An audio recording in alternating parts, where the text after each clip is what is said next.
ناظرین کرام، ذرا سوچئے، یہ ساری دوڑ دھوپ، یہ دن رات کی محنت، یہ خواب، یہ منصوبے سب کس لیے ہے؟ زیادہ مال کے لیے، بہتر گھر کے لیے، بڑی گاڑی کے لیے اور اپنی اولاد کے مستقبل کے لیے۔ یہ سب خواہشات فطری ہیں، لیکن سوال یہ ہے کہ کیا یہی سب کچھ ہے؟ کیا یہ زندگی صرف اسی دوڑ کا نام ہے؟ حقیقت یہ ہے کہ یہ سب کچھ محض وقتی ہے۔ ایک دن سب ختم ہو جائے گا، دولت یہیں رہ جائے گی، اولاد روتی رہ جائے گی مگر ساتھ نہ جا سکے گی۔ قبر کے اندھیرے میں نہ سونا چاندی ساتھ ہوگا، نہ زمین و جائیداد، نہ اولاد کا غرور، وہاں صرف ایک خزانہ ساتھ ہوگا اور وہ ہے نیکیاں۔ ارشاد باری تعالیٰ ہے، یہ مال اور یہ اولاد محض دنیا کی زندگی کی ایک ہنگامی آرائش ہے، اصل میں تو باقی رہ جانے والی نیکیاں ہی تیرے رب کے نزدیک نتیجے کے لحاظ سے بہتر ہیں اور انہی سے اچھی امیدیں وابستہ کی جا سکتی ہیں۔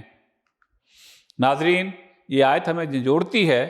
اللہ تعالیٰ نے صاف بتا دیا ہے کہ دنیا کی آرائش وقتی ہے، اصل دولت وہ اعمال ہیں جو ہمیشہ باقی رہیں گے۔ یہ آیت ایک کھلی دعوت ہے، ہم اپنی ترجیحات درست کریں، مال کمائیے لیکن اس میں سے صدقہ بھی دیجیے، اولاد کو تعلیم دیجیے لیکن ان کی تربیت بھی کیجیے، ایسی کیجیے کہ وہ آپ کے لیے صدقہ جاریہ بن جائیں۔ شہرت حاصل کیجیے لیکن اس کے ساتھ عاجزی بھی اختیار کیجیے۔ یہ دنیا میں عزت اچھی ہے مگر آخرت میں نجات صرف نیک عمل سے ہے۔ ناظرین، یہ نہ بھولیے کہ دعوت دین اصل میں انسانوں کو اللہ کے قریب لانے کا کام ہے۔ یہ کام نبیوں کی سنت ہے اور سب سے بڑی ذمہ داری ہے۔ دعوت کا آغاز اپنے کردار اور اخلاق سے ہوتا ہے۔ یہ نیکیاں ہی ہیں جو قبر میں روشنی بنے گی، جو پل صراط پر سہارا دے گی، جو اللہ کے عرش کے سائے میں جگہ دلائیں گی۔ نیکیاں صرف بڑے بڑے اعمال نہیں بلکہ چھوٹے چھوٹے کام بھی ہیں۔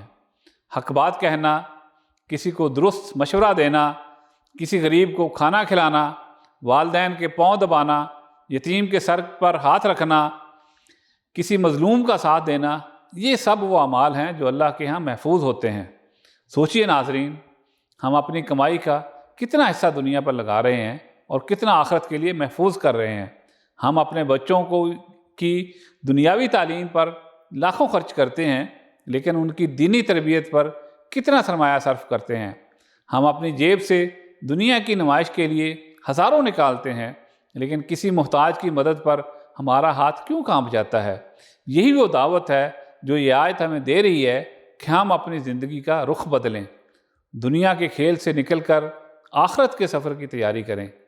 اصل کامیابی وہ ہے جس پر کل جنت کے دروازے کھلیں۔ اصل سرمایہ وہ ہے جو اللہ کے ہاں محفوظ ہو جائے، جس سے رب راضی ہو جائے، قبر روشن ہو جائے، جنت میں اللہ کا دیدار نصیب ہو جائے۔ اے اللہ، ہمیں دنیا کے دھوکے سے بچا، ہمارے دلوں کو نیکیوں سے آباد کر دے، ہماری اولاد کو ہمارے لیے صدقہ جاریہ بنا دے اور ہمیں ان لوگوں میں شامل فرما جو دنیا کو وقتی سمجھ کر آخرت کے لیے محنت کرتے ہیں۔ آمین۔